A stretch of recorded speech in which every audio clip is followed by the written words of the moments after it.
Hi, my name is David Fear. I'm the film editor and a critic at Rolling Stone, and we are here talking to the director, Philippe Lacôte, and the producer, Delphine Jaquet, of Night of the Kings.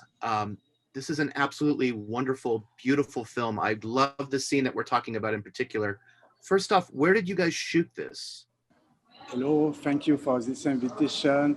My name is Philippe Lacôte. We shot this sequence at Bassam, Grand Bassam. It's near Abidjan, 1 hour by car from Abidjan, and it was the first city of Ivory Coast during colonization.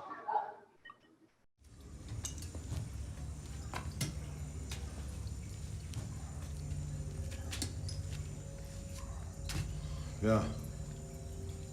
Approche, n'aie pas peur. Regarde-moi. On peut payer pour tout.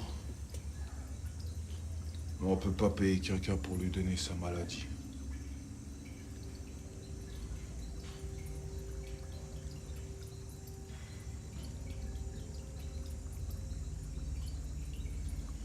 Des fois, je me demande s'ils nous ont pas oubliés ici au milieu de cette forêt.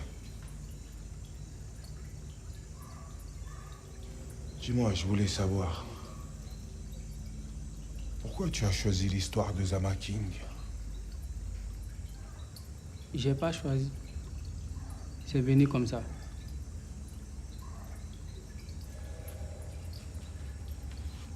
Je pensais qu'il y avait une autre raison.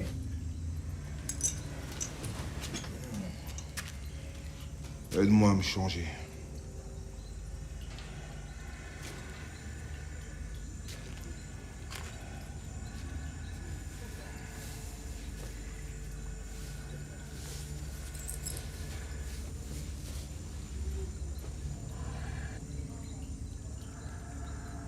À mon tour de te raconter une histoire.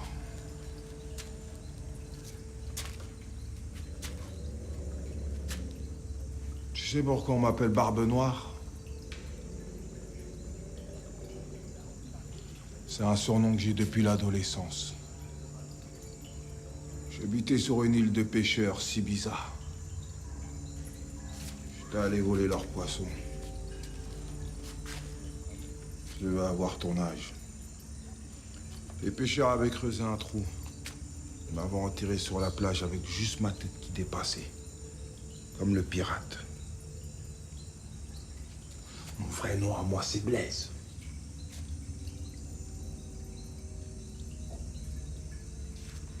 Et moi, je peux te poser une question? Vas-y.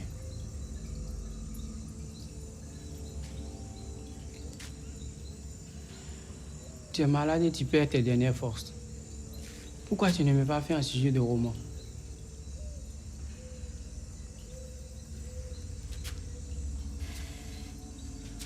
Ce n'est pas un jeu. C'est une vieille tradition de la Maca. Seulement moi ai le droit d'arrêter la nuit de roman. Mais je le ferai pas. Pourquoi?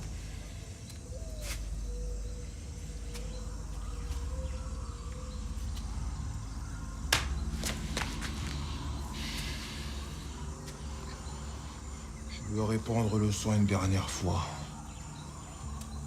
Puis dès que je t'ai vu, tout de suite mon sentiment a été que tu devais être condamné. Tu as la tête de quelqu'un qui a besoin d'être condamné. C'est mon sentiment. On ne change pas les sentiments. C'est ce qu'on ressent qui est réel. Même si c'est injuste.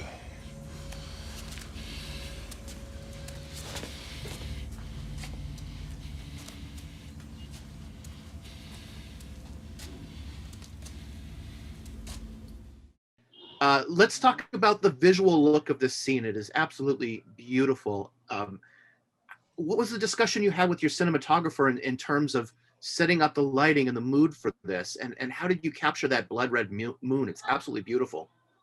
Yeah, this red moon is special effects, but we decided we decided before. First, I would like to say that this sequence is maybe the middle of the film. Yeah, and it's for me, it's a sequence which change everything in the film, because we have Roman, our narrator, our young narrator, who arrive in this prison, and Blackbeard, the chief of this prison, decided that he will tell a story, and I wanted in the script. I discussed with Delphine, Jaquet, my producer, who is also my artistic collaborator. We wanted a sequence together between Roman and Blackbeard. Yeah, and we decided to put this sequence after when Blackbeard is very sick, when he lost his partner Kobe, and he is in his cell, in his room. We decided that it was the best moment to have this confrontation between Roman and Blackbeard. Yeah. It's a very pivotal moment in the narrative, and you're right. I feel like it changes the story, and it's a great entry into the second half, in which things begin to get the style and tone of the film changes, I feel, drastically in that second half. But setting up this scene, let's talk a little bit about the look of it. What was the discussion you had with your lighting crew, with your camera crew, with your cinematographer, your production design, to get that specific sort of midnight look to it? I discussed with my DOP, with my cinematographer Toby Marie Robitaille, and also with my set designer Samuel Tesser, and also in sound mix, because I decided that the cell, the room of Blackbeard was at the end of the building in this prison, and was very near the forest. So I decided to work with sound. It's the only place during the film who is not realistic. Sound are not realistic. You can hear animals, you can hear water, some water, and I wanted to give the feeling that Blackbeard is already in the way of his death. By sound, I wanted to organize this, and with light, I decided to make a big contrast, because you have this contrast in their bodies. You have Blackbeard who is very strong, and you have Roman who is a young boy like this, and we knew Blackbeard first, so it was not useful to have his face, but more his figure, his silhouette. Yeah, it's by in this direction we decided to work with light. You know, your film blends this really wonderful, it's almost like a documentary style realism with what becomes this incredible creative, imaginative expressionism, especially in the second half of the film.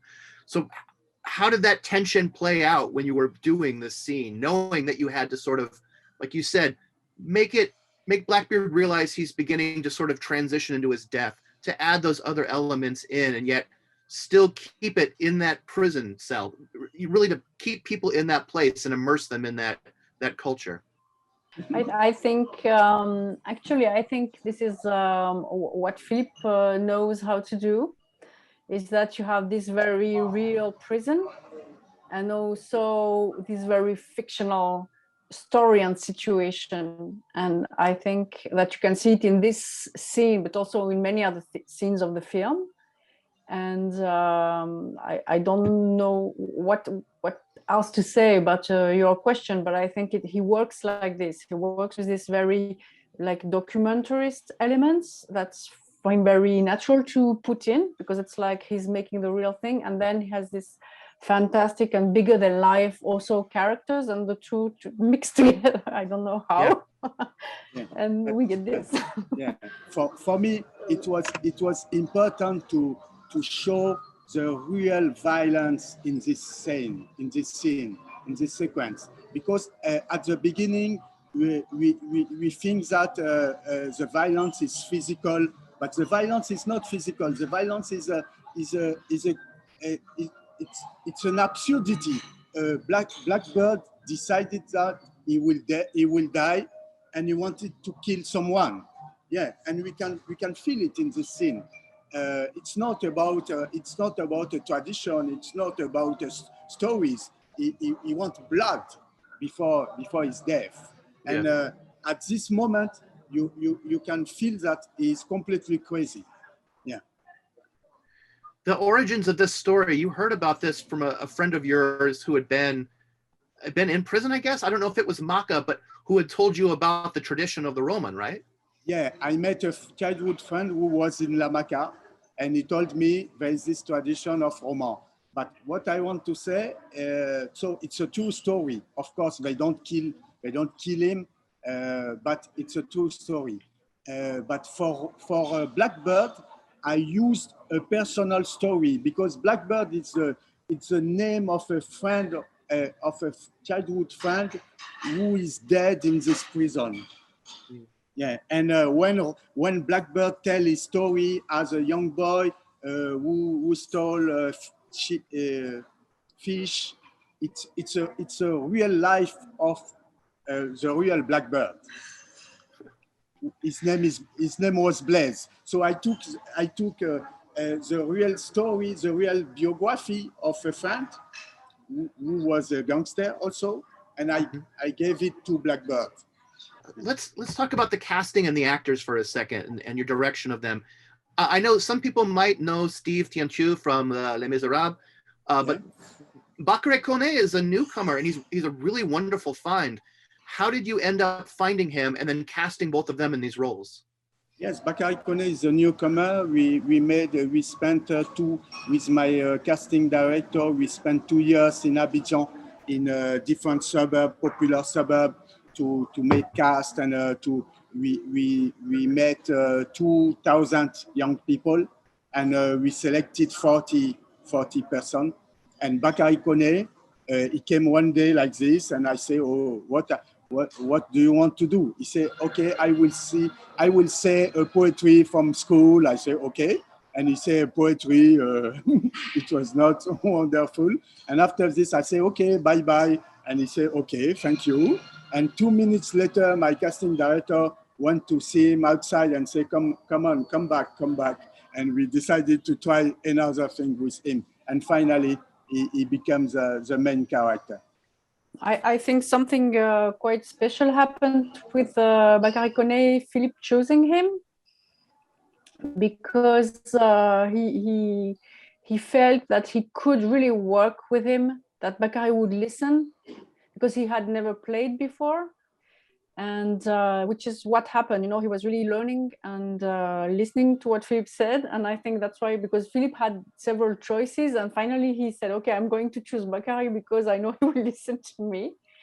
And they rehearsed so much, and in the end it was great, because he's like the film is on him in some way, and he's also very young, and it's the first time he's on the screen, and he was so calm. He was very calm all the time, and he was really amazing. And I think it's a sort of a contract they had together, Philippe and him, about let's go through this film and get to it.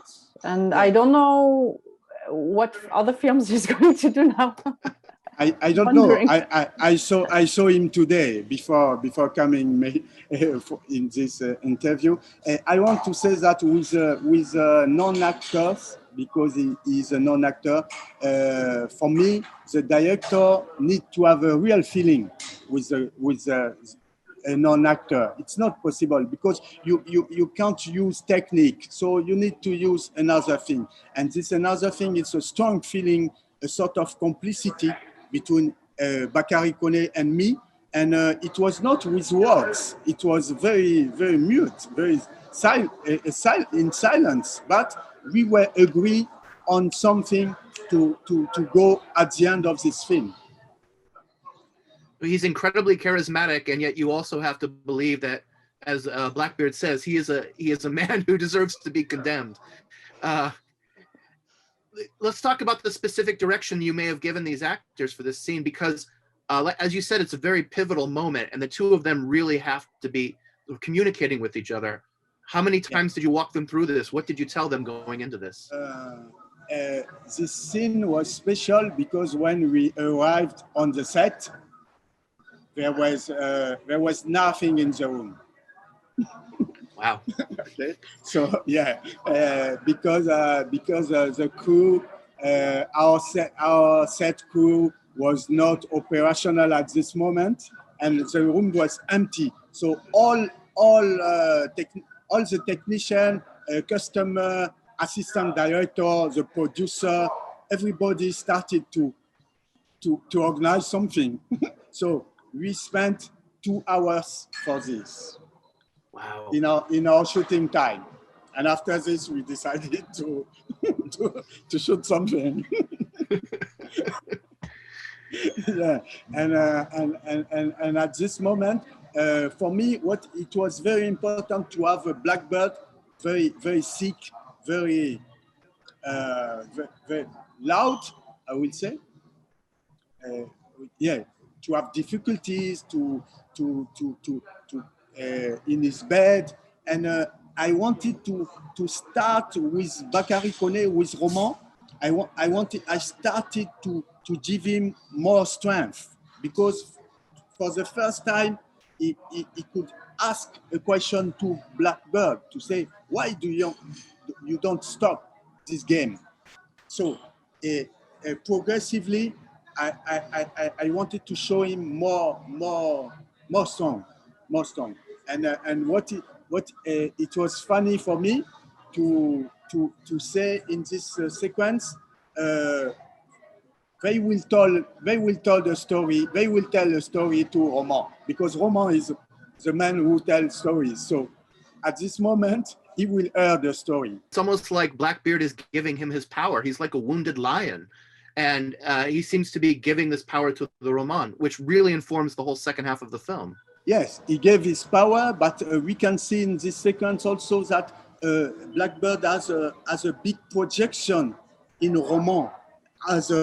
It's like he sees Roman as when he sees Roman, he think about when he was young.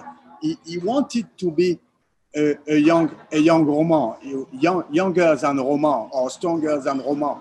He wanted to be this boy, but it's not possible. And he has a sort of complicity, because it's a sort of duo. They are against, but they are also a duo.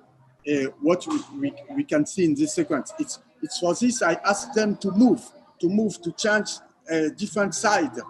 Yeah, because you feel that Roman could be Blackbeard and Blackbeard could be Roman, and there is a sort of mirror, and I play with a third side, with half mad, with a man who observe everything from the corridor, because he is very jealous, because he is a lieutenant of Blackbeard, and never Blackbeard spoke like this with him. Never Blackbeard told his life, his childhood to Alfmad. So he observed everything, and he said, "Oh, there is a complicity. He's not a part of this complicity." Delphine, let's talk a little bit about the production design, if you don't mind. At what point did this happen in the shoot? Was this pretty early on? Was this a little bit later in the production? Actually, it was at the beginning of the shooting, and the prison the prison La Maca that you can see in the film was shot in 2 different sets. So there was like the collective room, like the big collective space that you see where Roman tells his story, which is shot in a department store. And this scene is shot in an empty hotel. But I remember this scene in particular because Steve is some of, in French we say crépusculaire. It's like a dawn, like he's dying and he has this dawn thing that he's going down. And I remember it was really the scene that we said, okay, things are coming, he was very good in this scene, and he was dying, and could feel something very strong in this scene, and that people were getting together around. I remember very well this night of shooting. It's such a beautifully done scene, and such a wonderful movie. I love the way you mix the prison drama and the West African griot culture and dance and the fairy tale elements. It's really beautiful. Thank you so much for the movie. Thank you. Thank you.